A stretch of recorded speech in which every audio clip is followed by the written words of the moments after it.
Estamos retornando com o Direto de Brasília, hoje entrevistando o senador Cristóvão Buarque, do PPS do Distrito Federal, e o Campbell estava, assim, indócil com a questão dos professores, né, Campbell? Porque assim, o desenvolvimento, né, a formação do professor, ele é uma pré-condição para o desenvolvimento da própria escola, né? Como é que se resolve essa questão da formação, do salário do professor? Do salário é pagando bem. Mas, veja bem, não é aumentar 10%, 20%. Quando eu vejo essas greves para aumentar 20%, 30% do salário do professor, eu fico perplexo, não muda nada. Tem que multiplicar por 3, 4, 5, para que possa atrair os melhores. Agora, aumentar o salário de todos hoje não muda.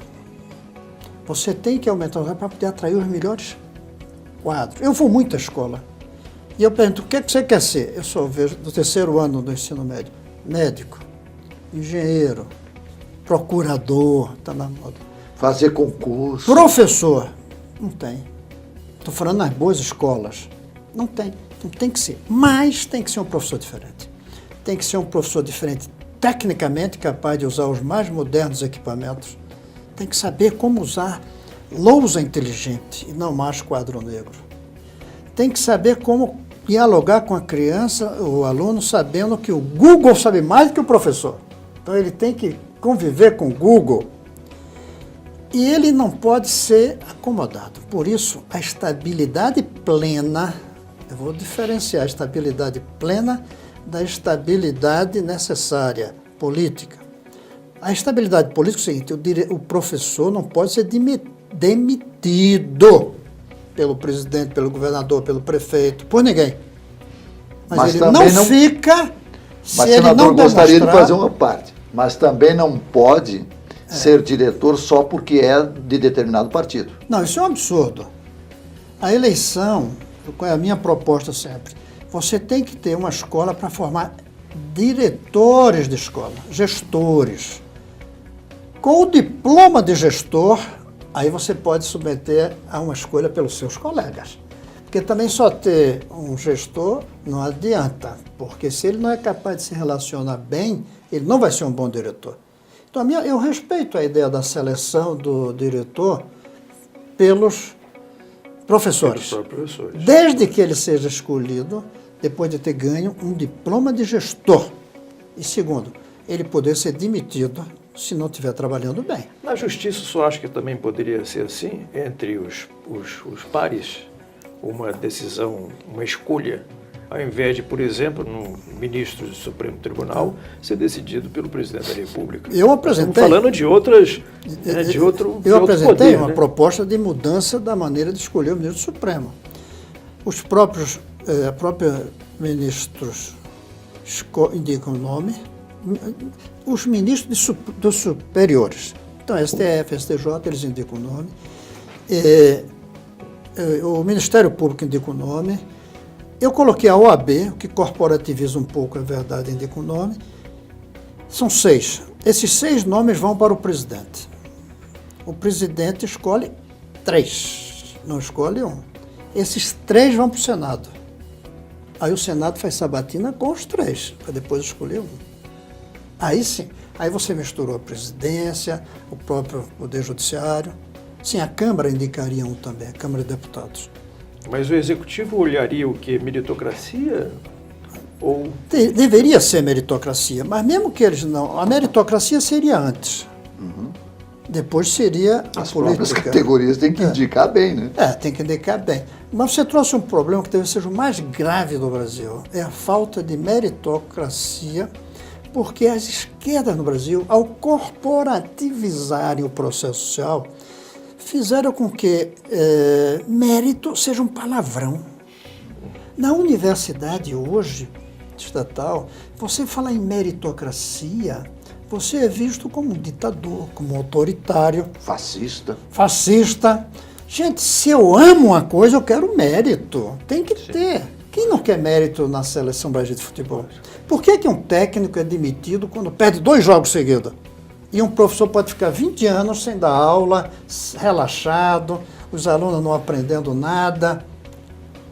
E ninguém se preocupa, porque a gente não respeita o mérito. O Brasil precisa respeitar o mérito. E onde é que agora nós, passando para outro tema, senador, onde é que entra esse corporativismo, essa politização nas escolas, a corrupção, onde é que entrou aí? Primeiro, o corporativismo é uma forma de corrupção da unidade nacional. Você, em vez de tratar um país, você acha que ele é a soma de grupos, de corporações. Isso é resquício da capitania hereditária. O rei de Portugal deu um pedaço de terra a cada um. 12, né, se eu não me engano. Sim. Hoje, a capitania é o sindicato, que é uma coisa fundamental, mas que se você der poder demais, dilui o país. Um dos problemas do Brasil é que está se desagregando. E uma das causas da desagregação é que cada um se sente dono do seu pedaço. Mas eu sou sindicato de professor, dos banqueiros, dos industriais, de cada areazinha. O Ministério Público mesmo se comporta às vezes como uma capitania hereditária. Esses dias o sindicato dos seguranças, juízes, que são terceirizados, pararam os bancos. Sem espírito, ou seja, o corporativismo é a ausência do espírito público, nacional, coletivo. E isso é um desastre para o país. Nós temos que quebrar isso. Como é que quebra isso? Getúlio Vargas teve grande responsabilidade. Teve muita responsabilidade. Mas naquela época era até progressista, porque ele fez isso para os sindicatos dos trabalhadores, já que os empresários tinham suas associações. Como é que a gente quebra isso?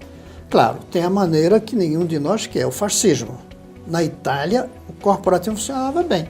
Porque quando um sindicato pedisse mais do que podia no conjunto, o Mussolini mandava prender, fechava o sindicato. Esse não é o caminho que a gente quer. O outro é criar um espírito público nesse país e que mesmo o sindicato diga, olha, estamos no limite. Se a gente pedir mais aqui, vai faltar em algum lugar. Que você vê, o Ministério Público e os juízes não estão percebendo que não dá para manter o salário deles e mais 4.000 e tanto por mês de ajuda à moradia. Não percebe que cada real que vai para ajuda à moradia saiu da escola, do hospital, é um remédio a menos. Por isso que não sobra para onde precisa. E sabe uma das coisas de onde vem isso? Esse gosto brasileiro, entre aspas, pela inflação. Porque com a inflação, você pode fazer tudo o que quiser. Você só tem R$4, mas gasta 5, porque diz, esses 5 só valem 4. É assim que é a inflação. A gente continua mantendo o mesmo em moeda, mas vale menos. Em vez de você roubar, vamos dizer assim, roubar do contra-cheque, você rouba do carrinho de supermercado. Você diminui a mercadoria. A reforma da Previdência tem uma maneira de resolver. Você mantém todos os privilégios, mas cria inflação. Aí com inflação você continua pagando igual, só que o cara vai comprar e compra menos. A dívida. Ninguém quer... Qual é a solução para a dívida? É a gente precisar pedir menos dinheiro emprestado. Sim. E aí vem outra palavra que ficou maldita, austeridade. No meu livro de jovem, eu via que ser comunista era ser austero. É você ser uma pessoa que gastava pouco. Ser cristão era ser austero. Era não desperdiçar.